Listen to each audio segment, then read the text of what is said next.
لبيك لا شريك لك لبيك إن الحمد والنعمة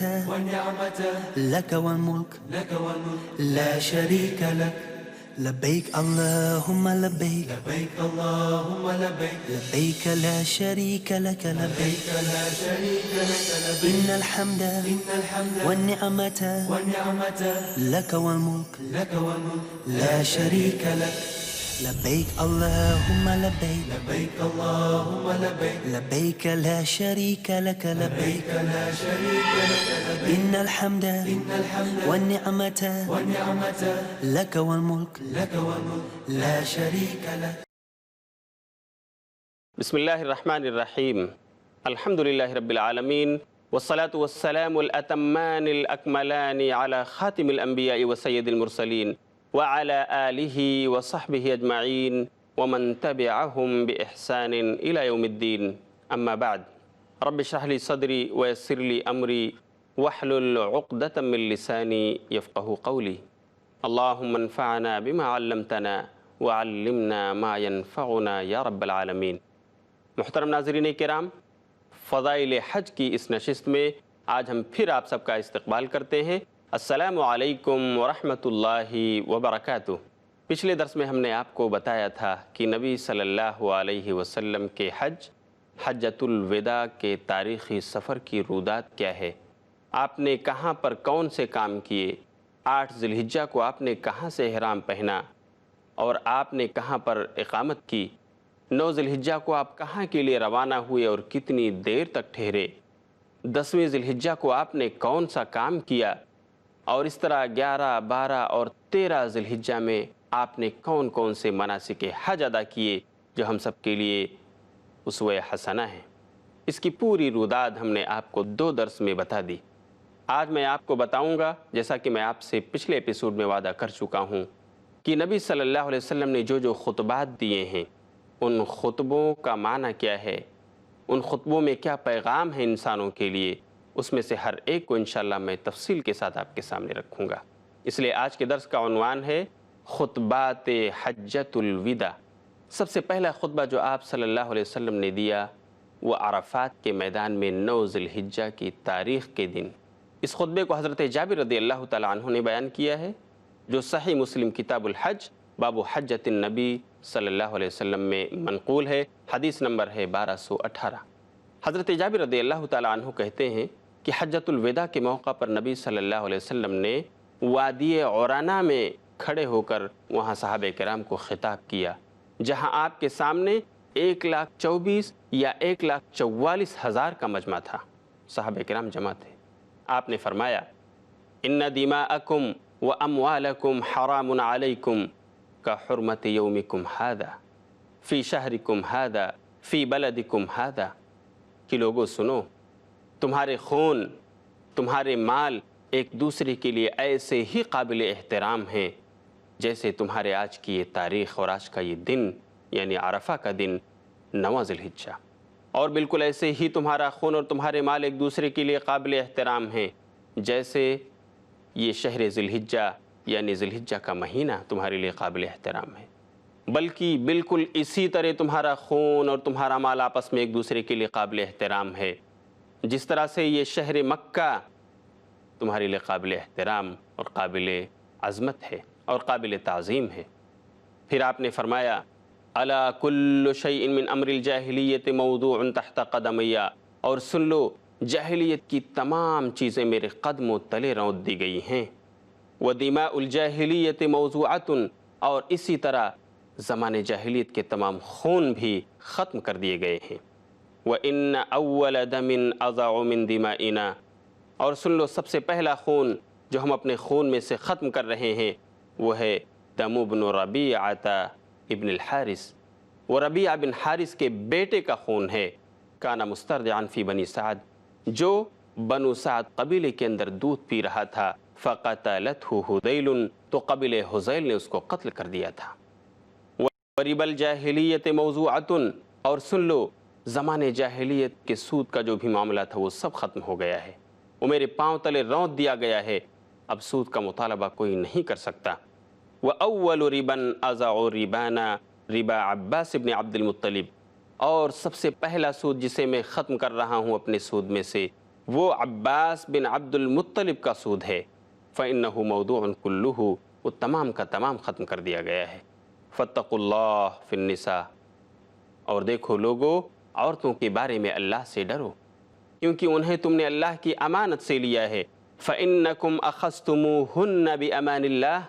اللہ کی امانت سے تم نے ان کو لیا ہے۔ وَاسْتَحْلَلْتُمْ فُرُوجَهُنَّ بِكَلِمَةِ اللَّهِ، اور تم نے ان کی شرمگاہوں کو اللہ کے کلمے سے حلال کیا ہے۔ لَكُمْ عَلَيْهِنَّ أَن لَا يُوطِئْنَ فُرُوشَكُمْ أَحَدًا تَكْرَهُونَهُ، تمہارے لیے ان کے ذمہ یہ حق ہے کہ وہ تمہارے بستر پر کسی شخص کو نہ آنے دیں، لیکن اگر وہ ایسا کرتی ہیں تو تم انہیں مارو، لیکن دیکھو سخت مار نہ مارنا، ہلکی مار مارنا، غیر مبرح، جو زخمی کرنے والی مار نہ ہو۔ وَلَهُنَّ عَلَيْكُمْ رِزْقُهُنَّ وَكِسْوَتُهُنَّ بِالْمَعْرُوفِ، اور ان کا تمہارے اوپر حق یہ ہے کہ تم ان کو بھلائی کے ساتھ کھلاؤ اور پہناؤ، جو تم پہنتے ہو ان کو بھی پہناؤ، اور جس کوالٹی کا تم کھاتے ہو انہیں بھی کھلاؤ۔ وَقَدْ تَرَكْتُ فِيكُمْ مَا لَن تَضِلُّوا بَعْدَهُ إِنِ اعْتَصَمْتُمْ بِهِ کتاب اللہ، اور سن لو میں تمہیں ایسی چیز دے کے جا رہا ہوں، ایسی چیز چھوڑ کر جا رہا ہوں کہ جسے تم اگر مضبوطی سے پکڑ لو تو کبھی گمراہ نہیں ہوگے۔ سن لو وہ اللہ کی کتاب قرآن مجید ہے۔ وَأَنْتُمْ تُسْأَلُونَ عَنِّي، اور تم سے میرے بارے میں سوال کیا جائے گا۔ صحابہ کرام، اللہ رب العالمین تم سے میری بابت پوچھے گا کہ میں نے تبلیغ کا حق ادا کیا کہ نہیں، تمہیں دین کی امانت پہنچائی کہ نہیں۔ فما انتم قائلون، اللہ کو کیا جواب دو گے، تم کیا کہو گے؟ قالوا نشہد انک بلغت وادیت ونصحت، صحابہ کرام نے بیک زبان ہو کر کہا کہ اللہ کے رسول، ہم گواہی دیتے ہیں، ہم کہیں گے کہ اے اللہ تیرے اس رسول نے تیری دین کی تبلیغ کا حق ادا کر دیا، اس نے امت کی خیر خواہی کا حق ادا کر دیا ہے، دین کی تبلیغ پوری طرح سے کر دی اور لوگوں تک پہنچا دیا ہے، کوئی کمی نہیں کی۔ فقال بإصبعه السبابة يرفعها إلى السماء،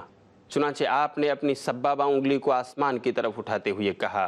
وَيَنْكُتُهَا إِلَى النَّاسِ، اور پھر لوگوں کی طرف اسے جھکاتے ہوئے فرمایا، اللہم اشہد، اللہم اشہد، اللہم اشہد، کہ اے اللہ تو گواہ رہ، اے اللہ تو گواہ بن جا، اے اللہ تو گواہ بن جا لوگوں کی اس بات پر کہ میں نے تیرے اسلام کی امانت کو لوگوں تک پہنچا دیا ہے، تیرے دین کی تبلیغ کا حق میں نے ادا کر دیا ہے، اور میں نے اپنے آپ کو سبکدوش کر لیا ہے، اللہ تو اس پر گواہ بن جا۔ اللہ کے رسول نے اس بات کو 3 مرتبہ فرمایا۔ یہ ہے نبی صلی اللہ علیہ وسلم کا پہلا خطبہ جو آپ نے عرفات کے میدان میں وادی عرنا کے اندر کھڑے ہو کر صحابہ کرام کے 1,24,000 یا 1,44,000 کے مجمع کے درمیان آپ نے ارشاد فرمایا تھا۔ اس خطبے کے اندر کچھ اہم نکات ہیں جو ہمارے لیے قابل عبرت اور قابل درس ہیں، میں ان نکات کو آپ کے سامنے رکھنا چاہتا ہوں۔ پیارے ناظرین، دیکھیے شریعت اسلام نے کس قدر انسانوں کے خون اور ان کے مال و جائیداد کو تحفظ اور سیکیورٹی عطا فرمائی ہے، کہ اللہ کے رسول صلی اللہ علیہ وسلم اپنے آخری حج کے موقع پر بھی نہیں بھولے، انسانوں کو وصیت کی، صحابہ کرام کو نصیحت کرتے ہوئے سب سے پہلی چیز جو آپ نے فرمائی وہ یہی کہ لوگو سنو، ان دماءکم و اموالکم حرام علیکم، کہ تمہارے خون، تمہارے مال ایک دوسرے کے لیے قابل احترام ہیں، کوئی کسی دوسرے کا ناحق خون نہ کرے، کوئی کسی دوسرے کی پراپرٹی پر ناحق قبضہ نہ جمائے۔ قرآن کریم میں اللہ رب العالمین ارشاد فرماتا ہے، من قتل نفسا بغیر نفس او فساد فی الارض فکأنما قتل الناس جميعا ومن احیاها فکأنما احیا الناس جميعا، کہ جس نے بھی کسی ایک جان کو قتل کر دیا، اور اس کا یہ قتل کرنا نہ تو کسی دوسری جان کے بدلے میں تھا اور نہ ہی فساد فی الارض کے جرم میں تھا، بلکہ اس نے ناحق کسی کو قتل کر دیا، تو اس کا قتل کرنا ایسا ہی ہے گویا اس نے پوری انسانیت کو قتل کر دیا۔ فَكَأَنَّمَا قَتَلَ النَّاسَ جَمِيعًا وَمَنْ أَحْيَاهَا، اور جس نے اس انسان کو، اس نفس کو قتل ہونے سے بچا لیا، اس کی جان کو بچا لیا، فَكَأَنَّمَا أَحْيَا النَّاسَ جَمِيعًا، تو گویا اس نے ایک جان نہیں بلکہ پوری انسانیت کی جان کو بچایا۔ کتنا زبردست اسٹیٹمنٹ ہے اسلام کا، اسلام نے کس قدر انسانوں کے جان کو تحفظ اور سیکیورٹی عطا فرمائی ہے. کیا کوئی دھرم ہے جو اسلام کی طرح انسانوں کی جان کا محافظ ہو؟ لیکن اس کے باوجود اسلام پر انگلیاں اٹھائی جاتی ہیں. یہی وہ دھرم ہے جس نے انسان کے جائیداد، اس کی پراپرٹی کو بھی تحفظ عطا فرمایا ہے، اور کہا کہ کوئی بھی دوسرے کی پراپرٹی اور اس کے مال و جائیداد پر ناحق قبضہ نہ جمائے. اور ایسے لوگ جو کسی کے مال کو چوری کرتے ہیں، اسلام نے ان کے لیے سخت اسٹیٹمنٹ جاری کیا.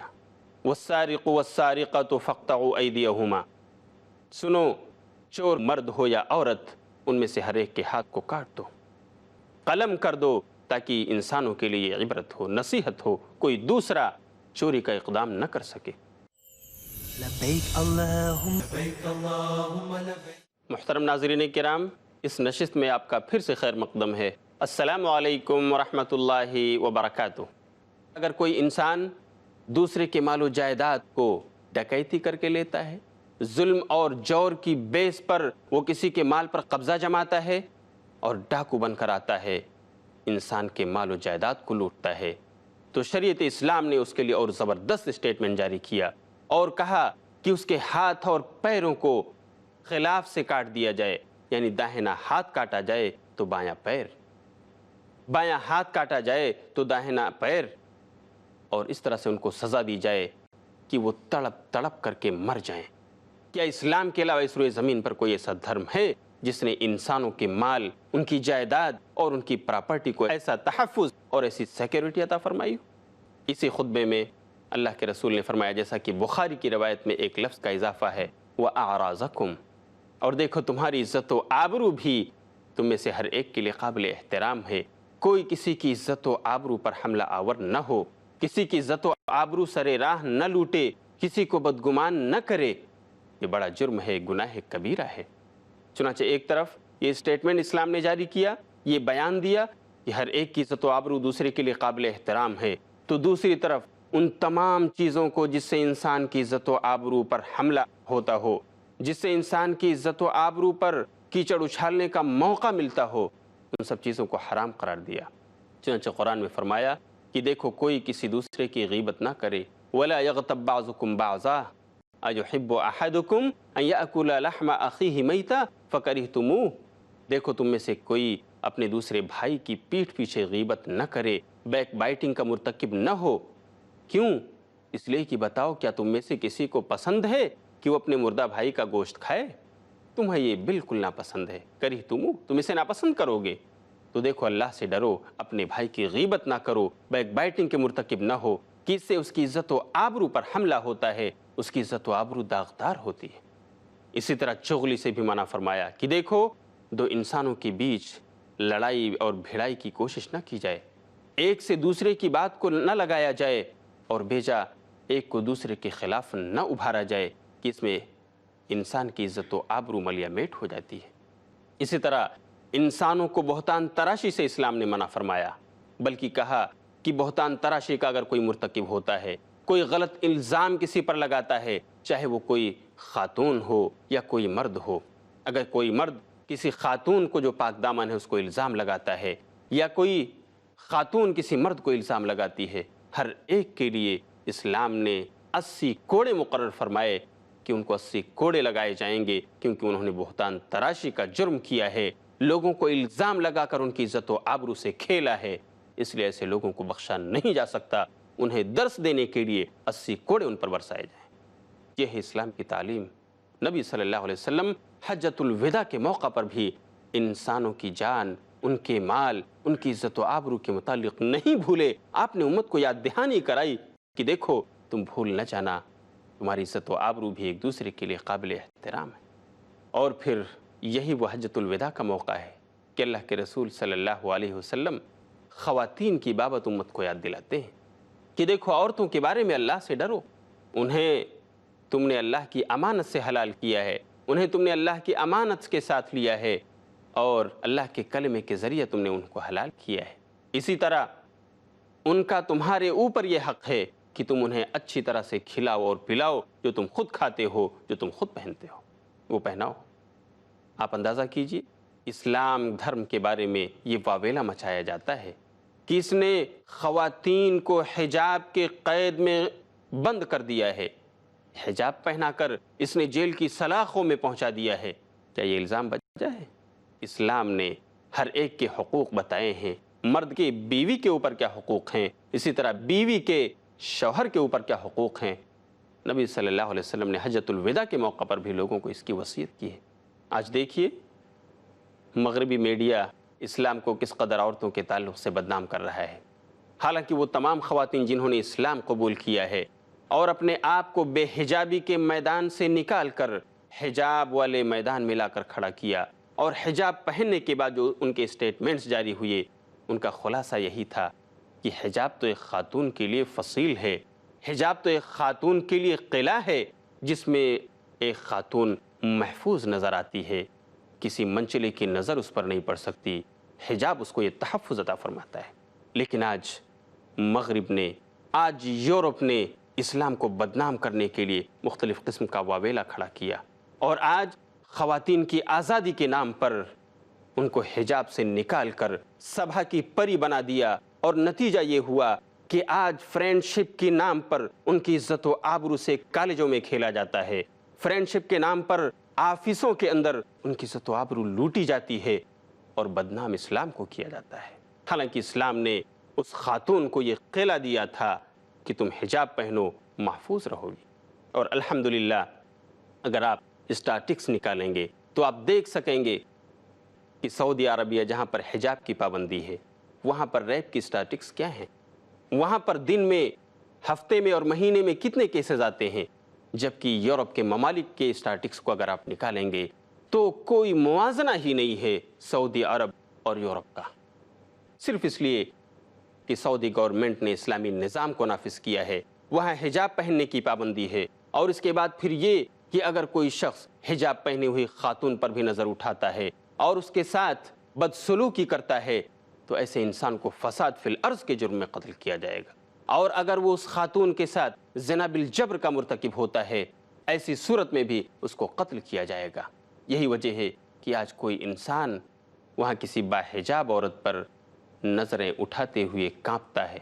تو نبی صلی اللہ علیہ وسلم کے حجۃ الوداع کے اس پیغام کو اپنے سامنے رکھو۔ اللہ کے رسول نے عورتوں کے بارے میں تمہیں وصیت کی ہے، تم انہیں حجاب میں رکھو، ان کے حقوق کا پاس و لحاظ کرو، اور ان کی بھی ذمہ داری بنتی ہے کہ وہ تمہارے حقوق کا پاس و لحاظ کریں، وہ تمہارے بستروں کی حفاظت کریں، وہ تمہارے بچوں کی حفاظت کریں، اور ان کے حقوق کی رعایت کریں۔ پیارے ناظرین، یورپ نے خواتین کی آزادی کا جو نعرہ لگایا ہے یہ نعرہ بالکل کھوکھلا ہے، آپ اس کا اندازہ کر سکتے ہیں۔ اسلام کے دامن میں آنے کے بعد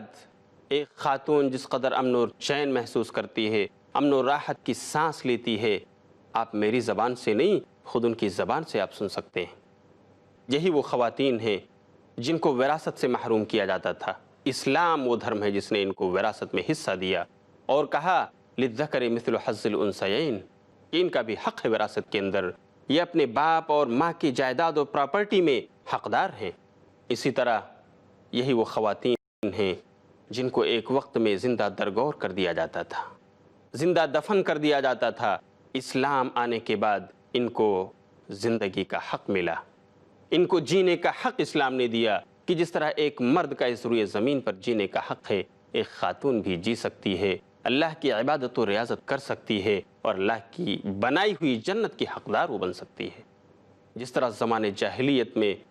عورتوں کے ساتھ، خواتین کے ساتھ ظلم و ستم کا کھیل کھیلا جا رہا تھا، آج اسی طرح یورپ نے شروع کر رکھا ہے۔ اور آج دیکھیے یورپ کے اندر ایسی بے نکاحی ماؤں کی ایک سوسائٹی آباد ہو گئی ہے جو شادی تو نہیں کرتی ہیں لیکن فرینڈ شپ کے نام پر، محبت کے نام پر ناجائز تعلقات قائم کرتی ہیں، بچے پیدا ہوتے ہیں، ان کے حقوق کا محافظ کون ہو؟ اس لیے اب ان کی سوسائٹی بنائی گئی۔ ان کے حقوق کیا ہیں، اس کی رعایت کون کرے، کون ان کو سنبھالے، ان کے بچوں کی پرورش کہاں سے ہو؟ یورپ کو یہ زحمت بھی اٹھانی پڑی۔ کاش یورپ و امریکہ کے لوگ اس بات کو سمجھتے کہ اسلام نے جو قوانین دیے ہیں، اسلام نے خواتین کو جو تحفظ عطا فرمایا ہے، یہ انسانوں کا بنایا ہوا نہیں، یہ اللہ کا دیا ہوا، اس کے رسول کا دیا ہوا قانون ہے، اور یہی وہ قانون ہے جسے نافذ کر کے ہم اس روئے زمین پر خود امن و چین سے رہ سکتے ہیں اور اپنی خواتین کو بھی امن و راحت کی سانس میسر کر سکتے ہیں۔ دیکھیے ہمارے نبی صلی اللہ علیہ وسلم کی زندگی، آپ نے خواتین کے بارے میں کیا فرمایا۔ ایک بار آپ نے صحابہ کرام کے مجمع سے خطاب کیا اور کہا، لوگو سنو، تم میں سب سے بہترین انسان وہ ہے جو اپنے بال بچوں کے لیے، اپنی بیوی کے لیے اچھا ہو، جو اپنی بیوی کے حقوق کو ادا کرتا ہو، بال بچوں کا خیال رکھتا ہو۔ اور سنو، میں تم میں سب سے زیادہ اپنی بیوی سے محبت کرتا اور اس کے حقوق کا پاس و لحاظ کرتا ہوں۔ یہ اللہ کے رسول ہیں جو ہمارے لیے اسوہ ہیں، ہمارے لیے نمونہ ہیں۔ اس لیے میں پیس ٹی وی کے ذریعہ میری آواز جہاں تک پہنچ رہی ہے، میں سارے مسلمان بھائیوں کو یہ آواز دینا چاہوں گا کہ وہ دنیا کے کسی بھی خطے میں آباد ہوں، وہ فرانس میں ہوں جہاں پر اسکارف کی پابندی لگائی جا رہی ہے یا اس کی کوشش کی جا رہی ہے، وہ یورپ اور امریکہ کے ممالک میں آباد ہوں، یا وہ سعودی عرب، دبئی اور کویت کے ماحول میں ہوں، یا وہ انڈیا اور پاکستان، اسی طرح بنگلہ دیش کے خطے میں آباد ہوں، ہر جگہ اگر وہ خواتین کو اسلامی قانون فراہم کرتے ہیں، انہیں حجاب دیتے ہیں اور ان کے حقوق کو ادا کرتے ہیں، تو اس طرح وہ خود امن و چین کی زندگی بسر کر سکتے ہیں اور ان کی خواتین بھی اپنے معاشرے میں رہتے ہوئے کسی کے ظلم و جور سے بچ سکتی ہیں اور عفت و پاک دامنی کے ساتھ اپنی زندگی گزار سکتی ہیں۔ اللہ رب العالمین ہمیں نبی صلی اللہ علیہ وسلم کے اس خطبے کی روشنی میں اپنی زندگی کو بتانے اور گزارنے کی توفیق عطا فرمائے اور ہمیں خواتین کے حقوق کی پوری طرح ادائیگی کی توفیق عطا فرمائے۔ اسی پر ہم آج کے اس درس کو ختم کرتے ہیں۔ انشاءاللہ اگلے درس میں ہماری پھر ملاقات ہوگی، جہاں میں آپ کو نبی صلی اللہ علیہ وسلم کا دوسرا خطبہ سناؤں گا، اس کے احکام آپ کو بتاؤں گا۔ تب تک کے لیے انتظار کیجئے اور دیکھتے رہیے فضائل حج۔ وآخر دعوانا ان الحمدللہ رب العالمین، والسلام علیکم ورحمۃ اللہ وبرکاتہ۔ لبيك اللهم لبيك لبيك اللهم لبيك